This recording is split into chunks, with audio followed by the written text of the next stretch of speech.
What's up, Rad family? Welcome back to the channel. And today it's going to be a little touchy subject. We're going to overanalyze the past and underthink the future. Today, we're diving into something wild. In case you haven't heard, the Department of Education might be getting the axe. Stay tuned.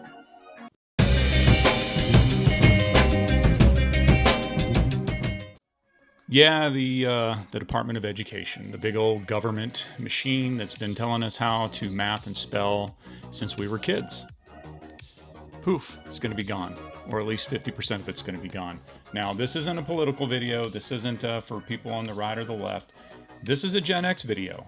In Gen X, you know that the department, or you should know that the Department of Education has been around only since 1979.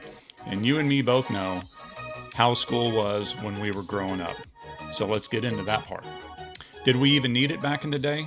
Spoiler alert, no, we didn't. We had red brick schools on the exterior, and we had cinder block walls on the inside. At least my school did. Some of them didn't even have windows. I don't even know how that passed code, but hey, it worked, right? So it was a whole lot of grit, and we turned out smarter than the kids today. At least that's what I think. What do you think? So picture this. It's the 80s or the early 90s, or even for some of y'all, the late 70s. And you're rolling up in your tiny school with the red brick outside, cinder block hallways on the inside, the kind of place that smelled like chalk dust back when they used to use chalk, and cafeteria pizza, which I actually think is pretty good. And you always had that friend or friends that had just a little too much Aquanet in their hair, or rave, if you remember that one. There were no fancy open plan classrooms. There was no iPads. There were no sensory rooms. Just a teacher and a blackboard, and maybe a hamster in a cage if you're lucky. You know what? We thrived. Now, I'm not saying we didn't have our issues. I mean, half of us were latchkey kids microwaving Hot Pockets for dinner while parents were working late till 10 o'clock at night. But school, it was simple. You had one teacher if you were in elementary. You had a few teachers if you were in high school, depending on the size of school you went to, or the size of town that you lived in. But they weren't too fancy. Math, long division by hand, no calculators unless you snuck one in your Trapper Keeper, which I have one over there, and I meant to have it with me, and I'm not going to get up and show it now. So reading, we had the Scholastic book fairs when we were in elementary. Remember the choose your own adventure stories? I always seemed to choose the wrong one and had to start over every single time. I kid you not. So in history, we learned about the Constitution on a ditto sheet that still smelled like ink. And so if you all remember that in Fast Times at Ridgemont High, I believe it was, when they put the fresh test down, all the kids immediately started smelling it. So here's the kicker. Our schools were small at the time, not like these Title I schools that I see here in San Antonio, which if you don't know what those are, go look them up. They're absolutely massive schools. And when I'm talking about our schools, they were small, at least in Texas. I mean, small. My elementary school probably had maybe 200 kids total, kindergarten through 6th grade. And I am one of those people that call it junior high, not middle school. And then, of course, high school. So there was one playground, there was just one gym, and there was that one maintenance room in the school that we all swore was haunted. Compare that to these mega schools today. Thousands of kids, sprawling campuses, metal detectors at the door. We didn't need all that. Today, like I said, there's a Title I school not too far from me. Title I essentially meaning it's given a lot of federal money to boost up in a poor area of town. These schools have, if you want to be a newscaster, if you want to be a chef, if you want to learn robotics, if you want to learn medical, if you want to learn cosmetology, they literally have all of these in there. Auto shop, auto body. It's actually amazing. But you know what? Because my ex-wife works at one, you still have kids dropping out at the rate that they did without the school. So it hasn't really helped too much, except it's just a really pretty place to go. So we didn't need all that. We had a kickball field outside and a sense of invincibility. And somehow we came out sharper than the TikTok generation. So this Department of Education thing, it's been around, as I said, since 1979. Shout out to Jimmy Carter for that one. It's supposed to oversee education, set standards, and hand out money. But lately, people are like, why do we even have it?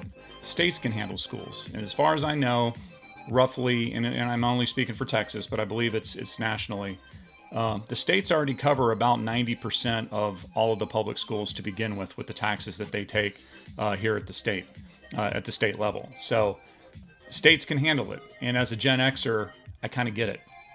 Back in our days, schools were local. Your principal knew your mom. Your teacher knew your dog's name. And if you acted up, you were sweeping the classroom floor with one of those big push brooms. And I happen to sell those nowadays. Teachers knew the parents. They interacted with the parents. They knew us by name. Back when we went to school, who remembers getting paddled, corporal punishment? So we had that also. So we didn't really act up. So now if they dissolve it, what happens? States take over completely, and I'm sure it will be a bumpy ride when it takes over completely, but Texas already has a Department of Education, and I'm pretty sure they can handle it. Maybe some states can't. So some folks are cheering, freedom, right? And others are panicking. The kids won't learn. But let's be real. We didn't have standardized tests every 5 minutes, guys. We didn't. And we still knew stuff. I could recite the preamble to the Constitution by 5th grade, mostly because my teacher made us sing it into a jingle. Meanwhile, kids today can't find the U.S. on a map. Have you seen those videos? But they can tell you every Fortnite skin since 2017. Look, I'm not saying we're geniuses. I know I'm not. We had our fair share of brain dead moments. Anyone remember trying to rewind a VHS tape with a pencil? It's not like a cassette tape, so it's not easily done.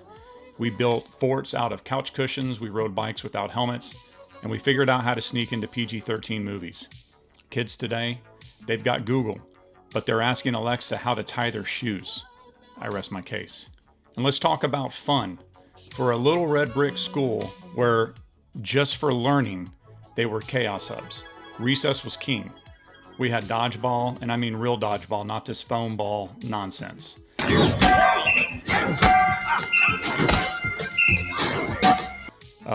We took naps in elementary school after lunch, and we were able to take a nap. I wish we can do that today at the workplace. We climbed metal jungle gyms that were basically tetanus traps. And living in Texas, if it was a hot day, you'd also get 2nd to 3rd degree burns on your hands or skin, but we didn't care. The cafeteria, Mystery Meat Mondays and that chocolate milk and the little cartons that I can never seem to get open, then I had to stab it with my straw. But the one thing about those schools is we may have complained about the food growing up, but that food was scratch made. Bags of flour, bags of cheese. This stuff wasn't frozen Cisco food that they just popped in a deep fryer. These ladies actually sat back there and made the food. So it might not have been the best tasting, but it was way healthier than the food today. So if the Department of Education goes bye-bye, maybe we go back to that. Maybe we go back to the way we grew up in school. Local schools, local rules, less red tape. Will it work? Who knows? I know it worked for us. I'm not a policymaker. I'm just a dude who grew up with a Walkman and a dream. But I do know this. We Gen Xers survived without a federal babysitter telling us how to learn, and we had a blast doing it. Kids today might be fine too, if they can put down the iPad long enough to try. All right, that's my take. What do you think? Should we ditch to the Department of Ed and bring back the red brick glory days? Drop a comment below. I want to hear your stories. Did you grow up in one of those cinder block castles that I talked about? Were you smarter than a 5th grader today? Hit that like button if you survived the 80s or 90s. Subscribe if you haven't already. And I'll catch you on the next one. Take care.